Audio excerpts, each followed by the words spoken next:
you'll see that we made some things, especially around recruiting, because that's kind of the biggest Achilles heel, and we'll get into that in a little bit too, about where do people come from to answer all these questions. And part of that also has to do with the term research and feedback, right? So I'd like to take one level up and look at research as part of a holistic feedback platform, right? Whether that's measuring social, engagement, communication, and Barry can jump in on that, because this is just part of what Dell does in terms of feedback and how we look at feedback, as this is a feedback platform and research is part of it. Yeah, I mean, one of the things that was keenly interesting for us is we made some interesting poor choices in the social media arena, and that really jolted our business. And then Michael Dell said, "Thou shalt become a social enterprise." And it permeated everything from sales to tech support to customer care to just about every way we communicate with our customers. And if it touches all the businesses, it therefore must touch research. And so we had to figure out a way to pull all the feedback together to create new and improved ways of learning from and engaging with our customers. And this platform is one of the many things we deploy to get a little bit closer to our customers and to deepen our insights we're getting from customers and the market at large. So quickly, agenda, we'll go through kind of current state of market research or feedback, where we need to go, the Dell case study, how this was implemented, what we built, so exactly what is this software program that we've launched now in the US, UK, and India, how's it being used, what we learned. That's a nice way to say we screwed up a whole lot. So we'll give you a list of all of that, so hopefully you can do it less. And then discussion, but please stop and ask questions along the way. I know we're the second session after lunch, so ask away. Quickly, Barry, about you? Yeah, my name is Barry Jennings, and I run our global commercial marketing customer insights group. Primarily B2B, but I do some consumer. My job is to bring insights to our executives so they'll make decisions. They'll make it with good information, they'll make it with bad information, heck, they'll make it with no information, but they will make a decision. And my goal is to make sure they're involving the customer in that. I manage both qual and quant, as well as a little bit of syndicated. And Paul happens to be one of my preferred partners who has a different access in our company, so he's on site a whole ton, and we let him loose on big portions of our business, which is another way in which this works, and we'll talk about that a little bit later. Quickly, my background was actually quant. My master's thesis was a conjoint, so I play kind of in the quant space and the qual space, and then built a qualitative agency. So similar to Barry, play in the qual and quant. So the mixed mode is a big deal for us, and we almost do everything in mixed mode with some qual and some quant, and that's also what we built into our process. Loves research, but it's changing. And Barry, this is your slide. Yeah, I mean, I have a guy on my team who runs social media listening, and his job is to, and my job, because you can go onto Facebook, LinkedIn, and a myriad of other things and learn everything you need to about the customers instead of spending $20,000, $30,000, $180,000 to go and find those same answers. But he can't ever tell me who they are. He can't tell me why they're there. He can't tell me what this means in a whole lot of situations, and we won't even talk about global. But I can't ignore it. It's a critical piece of how we do our business, and understanding how social fits in to our organization and how we can, more importantly, leverage it in our research practice was a challenge that we just had to take. And it was a function of using the right tools, talking to the right customers the right way. It's not a panacea. It's not used for everything. But where it's used and how it's used, we think we've evolved. I would love to say perfected. That's not it. We are evolving in a way that really fits with how our organization can actually use this information to help drive decision making. All right, so current state of market research. So before anybody thinks we're trying to kill qualitative in-person, that's where we got to go last year, a little Rio, a little Hong Kong, bunch of other great places. So there's still a time and place. So as the idea is we're talking innovations and online qualitative, there's a time and place for in-person still. There's still the magazine, there's the tactile, there's the scrunched face, there is stuff that video and remote moderation simply can't replace. However, it is replacing a lot.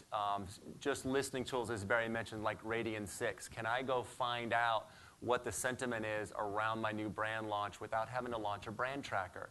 In a lot of cases, the answer is yes. I can go do that and do it in an afternoon and do it for a $500 a month software license and not pay a guy like me $30,000 to go run a study. But in terms of real innovation, we as researchers haven't been very good at, this is an older version of the deck. That's okay. I think we'll be, did you have 2 versions on that desktop I thought I saw? PDF. All right, well, we'll go with this one. We can make this one work. You know, we've come up with a new segmentation strategy or an interactive wrapper around the same panel members, right? So now we're doing online qualitative or a mixed mode, but we still got the same 50 people that are over-surveyed, that know the answers we want, that kind of become these professional survey respondents. And we deliver stuff like this. This is a multi-stage logit regression around likelihood to recommend using brand, right? Really cool. Probably cost $1 million in field work, but no one ever looked at it after we did that presentation. Where we need to go is, and this is where social media is replacing some research, is most research, if you think about it, is retroactive, right? It's, did they like our message? Did they understand this? Did our brand needle move? And Dell can tell that by looking at clicks on the page, right? They can tell that by a quick A/B test. They don't even do research. I can throw up A/B tests all day long on a website and look at my conversion rates and look at my messaging, and I can throw up 60 iterations of messaging on the Dell homepage and tell that. So there's no need to do a lot of that research that used to be done. What there is a need for, and I forget who mentioned it, is innovation, right? So what do I do next? What goes out from my company next Monday? How am I closer to my customers? How am I truly engaged with them? And feedback's a two-way street, so I'm asking questions, I'm listening, I'm delivering new products. So how does research not become this post-hoc, rear-view mirror piece in an organization, but how is it part of that fabric of how they're run? And that's something Barry will touch on too. But really, innovation in most companies, think about it, innovation sits over here, community sits over here, and market research sits over here. It's the same people there, and everyone's paying to talk to them 9 ways to Sunday, right? So I'm talking, these people all posted great innovative ideas around keyboards. Now I got to go do a research project 9 months later to test that keyboard design. I've lost those people. They were in a different platform. I've got a community over here that I'm paying for, right? So it ends up being all these silos that someone like Barry has to deal with to pay to talk to the same person 9 different times.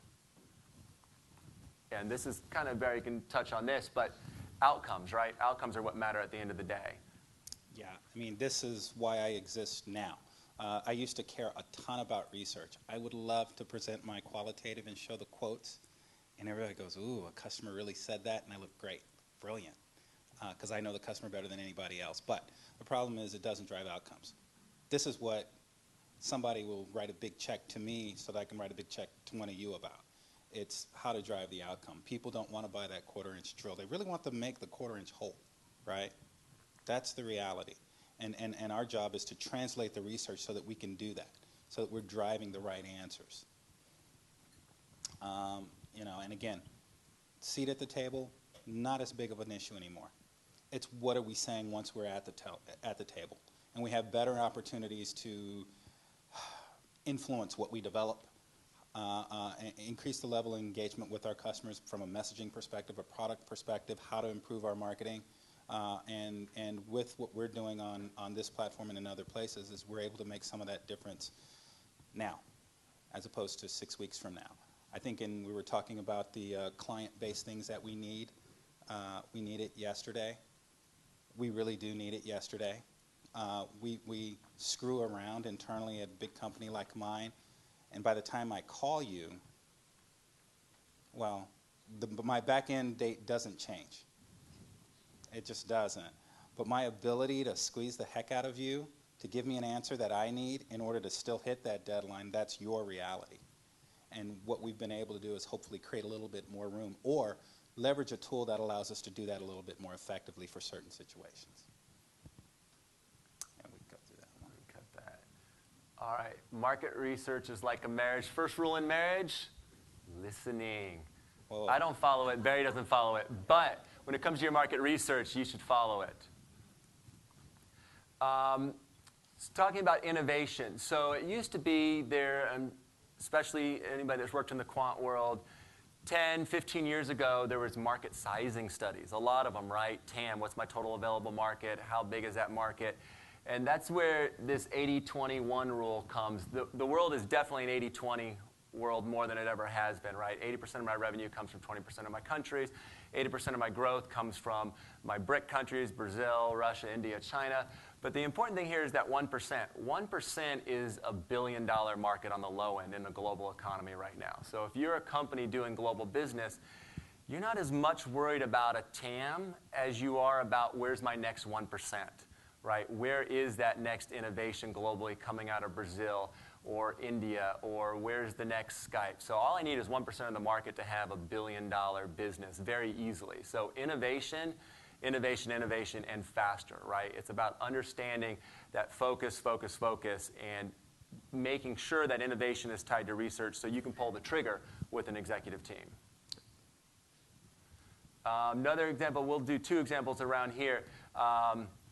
This is a great example. It came from a person at Dell, and it's the best argument for qualitative I've ever heard, so listen up, qualitative room. If you were launching the Chevy Nova, which was a car in the US that got launched in Mexico and did not sell very well at all, completely bombed, right? Nova means no-go in Mexico. So it's a complete cluster. Would it take an N equals 1,000 to understand that that's a bad name, or did you need one person to raise their hand and say, hey, did you know that means no-go? Right? Well, that's qualitative at its best, right? That kills the name. I know I don't need to ask that question 1,000 times. No one's going to change the answer, right? So it's about understanding the market you're in. It's about those local insights and what we call fire starters, right? Do I want a fire starter or the law of averages, and I want to be talking about a conjoint study, or do I understand that NOVA means no-go? Another example is dollar amount versus percentages, which was a Dell project. I'll let you touch on, Barry. Skip through that one because I think we're going to run out of time. We'll go Dell. All right, so this is Barry. Here we go. And Yeah. are we done at 4? Because I know we started late. We start late, of course, and well, normally I would have 20 minutes left. So 20 minutes left. Cool. Oh, we're good. All right. 25. Yeah. Talk fast, Barry. In any given situation as an exec, I get a lot of times just one slide to tell them exactly what's going to happen, no matter how much money I spend. My big segmentation study, my very small 4 focus groups done yesterday thing. And it's all about the what, the so what, and the now what. And constantly being pushed to deliver more insight, more often with a lot of times we like new, because the expectation is new means less. Because it is, after all, a digital world, and we make digital things, so everybody has to work like we do. That's not always true, but I deal with what I got to deal with. My new normal really is all about bringing the insight. Cheaper, faster, and better. I don't know if we still have the slide in there, but I think we all know the triangle that we used to have. You can have things good, faster, cheap, pick 2. My new normal is do all 3 every single time. And because of that, we have to be more nimble, we have to be engaged, and we have to have a tool that's works more like the dial tone on the telephone, or more like the water faucet. You turn it on and it goes. We don't have build time all the time. One of the things that thank God, Michael loves customers, and every year or two he'll say something that totally validates our group, and we say, we bring out a Michael Dell quote when everybody wants to start laying off people and say, look, Michael loves this stuff. And engaging in honest, direct conversations with customers and stakeholders is a part of who we are, who we've always been. The social web amplifies our opportunity to listen and learn and invest ourselves in two-way dialogue, enabling us to become a better company with more to offer people who depend on us. If you go to the next one, hopefully you guys will get a copy of this, but right here, we sent a customer a bad computer. It's a device. It will fail. But the problem was we didn't handle it very well. And back in this is kind of pre-Twitter days, before it was really big, but the guy we sent this to was one of those influential bloggers. And he eventually created a site called Dell. And we still really didn't pay attention to him until he had something like 158,000 followers. So we had Michael call the guy. We sent him a brand new computer. We thought we fixed his situation, but we did not engage him. And he still hammered us. What that did was teach us to think about becoming a more social company. You can't ignore the conversations. You have to involve yourselves. You have to engage. If somebody has a problem and they have one of these accounts, they're telling not just their 5 friends or their 10 friends, they're telling their 10,000 followers. They're very influential. And so we really had to roll up our sleeves, really had to understand it. We listened to upwards of 40,000 conversations a day. We have a whole social media listening team embedded in all our businesses. Fortunately, they're not in my group because it's a tough job. But if you go on to the next one, because we have, this number now is 46,000 a day, because we have so many conversations going on, we have so many different opportunities to listen. And we try to. And we have line of business people who are in there every day. If you go on to the next one, because this is a big part of our heritage, listening to customers, being deeply engaged. I mean, we were selling things direct to customers for a long time. We had telephone tech support where we would talk directly to customers via the telephone. If you bought something on our website, we would interact with you directly. Big part of our heritage. We really messed up with the whole social media thing at first. And after we started to really focus on it and build things, we train our people. You have to be SMAC certified now, social media and community oriented, to learn how to talk on behalf of the company on Facebook, Twitter, LinkedIn, etc. We had to evolve our research practice the same way. How are we leveraging social to better understand our customers, to better gain customer insight? All right, and as a heads up, this is a longer deck, Barry, so I'll probably flip through some of these quickly. And this is how we care about it. I mean, we want people posting ideas. We want voting on ideas, on concepts, on what we're dealing with. We want them to review. We want them to participate. Having them interact with one another is just as important to us than it's ever been before.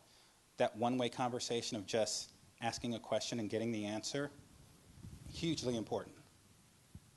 Hugely important. Always a part of our practice. However, seeing how they're talking to one another, being able to pick apart their conversations with other people to see what's important and where they take the conversation really spurs a whole lot more direction and focus. It helps point us down the path of doing the right research in the right place. So, and quickly, this is actually how this works. When you click on that in one of our communities, we were talking before about respondents setting expectations, right? We want to set expectations both on the client side, so Barry's team understands how this works, and on the respondent side of exactly what they're doing here. And the term community is key, right? So much research is let me pay you $20 and suck something out of you, and then you'll go to the next vendor and do it, or the next focus group the next night. The goal is really people want to make stuff better that they use every day, whether it's a product, whether it's a service. I mean, I think everyone can think of something in your hotel room, a light switch is in the wrong spot, wrong side of the bathroom wall, the knob in your car when you go to change the radio station hits the AC, your passport wallet doesn't fit in your jacket pocket when it's the wallet size and it's supposed to. Think about just all those little things. If you give consumers a way to engage on that level with a brand, you have your community and you have your recruiting without paying for it. And you get this, more new and less. Yeah, and for us, when we think about social, we have to think about it in a lot of places. We both look at it on-premise, what's happening on Dell.com. Off-premise, I care about Facebook, LinkedIn, et cetera. And most importantly, in our private sessions, like our MROC, it's huge. We're able to turn around more value and more research through our community than ever before. We are quite often very much victims of our own success because sadly somebody has been in a Michael Dell meeting on a Thursday afternoon at 4, and Michael says, wow, would be really great if. and then we get compelled to do something, and unfortunately, I get a call from Barry. well, he gets the call from me, and I throw something at him, and unfortunately, with a time or two, we've had that answer Monday afternoon. A Thursday afternoon meeting and have a result on Monday afternoon, which executives love. They don't care about the pain and anguish to get there. But on occasion, it's absolutely necessary, and being able to create opportunities like that put we researchers in a position to make an impact. And so the next, I mean, for me and for you and for him, what that does do is it makes it a lot easier for me to get the $50,000, $80,000, $150,000 project off the ground, because we've satisfied a lot of those in-situation decision-making opportunities. And there is huge value in that. Let's see. All right, so well, this side kind of goes into the platform, right? So data plus conversations. So combining that quantitative data, social data, crowdsourcing, and research into one piece. So it's the integration of asking and listening, right? So instead of research being that one-way street, it's having this open social listening, the idea of a community, and the ability to integrate. This is the old one. I'm just going to skip, see where the heck we are. No, there is a new deck we need in here. We're going to have to be powerfully creative. Creative, yes. Is there any, do you have that new deck? We'll see if we can get that up. So, and Barry, you can talk to this along with me too. So what did we build? So the idea was we looked at what those silos were and the issues we had as a research firm, right? We had issues with conducting an innovation study and then needing to go back and do a validation study. And we had issues with trying to recruit and doing something on a social platform. And we looked out there and looked at trying to cobble something together on top of Salesforce or on top of other platforms out there and couldn't find anything that did it. And we used Qualtalk and Qualboards and all sorts of different survey tools. And we realized, why couldn't we have ideas and crowdsource innovation, surveys, and online focus groups, or call them asynchronous threaded discussions, in one spot and let each of those pieces kind of organically grow each other, right? So I can send a survey out, say, hey, thanks for answering our questions. What didn't we ask you? Click here and tell us, right? We're only as smart as the questions we ask, which aren't necessarily everything we should be asking. And the idea that all of this can build a community that's organic and has the ability to grow makes it very cost effective. So it's not limited saying, hey, we can only recruit 150 people because that's all we can afford. When you open this up to be social, you can recruit 5,000 people, 10,000 people. And the goal is to engage anywhere from anyone, right? So it's not just a single set of stakeholders that Dell has. Dell has internal employees, they have premier partners, they have consumers, and they're not all on Dell.com, and they're not all going to open an email survey that comes with them. So the idea is that research should be part of a spreadable feedback platform. Yeah, and one of the other requirements we had that takes advantage of this is we also wanted to make sure my internal clientele had access to all of this. So as a researcher in a very small, lean team, my internal clients can pick this up and drive. They are responsible for driving the roadmap. They have a lot of direct to the customer interaction. They own big pieces of driving this done. I stand on top of it as an architect. I keep people out of trouble, and I make sure that the conversations aren't stupid nor dangerous, because both of those are realities we have to contend with. The groups are professionally moderated. Make no mistake. I can't let my project manager, who's trying to drive Program A, moderate a discussion group around Program A. But what I can do is let them watch. That, you know, we talked about how do you deal with the back room. We have a back room facility where we can really understand and talk to one another about what we're hearing and feed that back in. We can change questions so that the next set of questions are responsive to what was held. And we can do that both from a survey perspective in the focus groups as well as in idea generation. And to have my internal clients being able to really focus on the smaller parts of some of these projects gets me much greater customer interaction, much better buy-in in the results. They own it, and that's just very, very, very powerful. I guess we are. Who has questions? Yes, sir.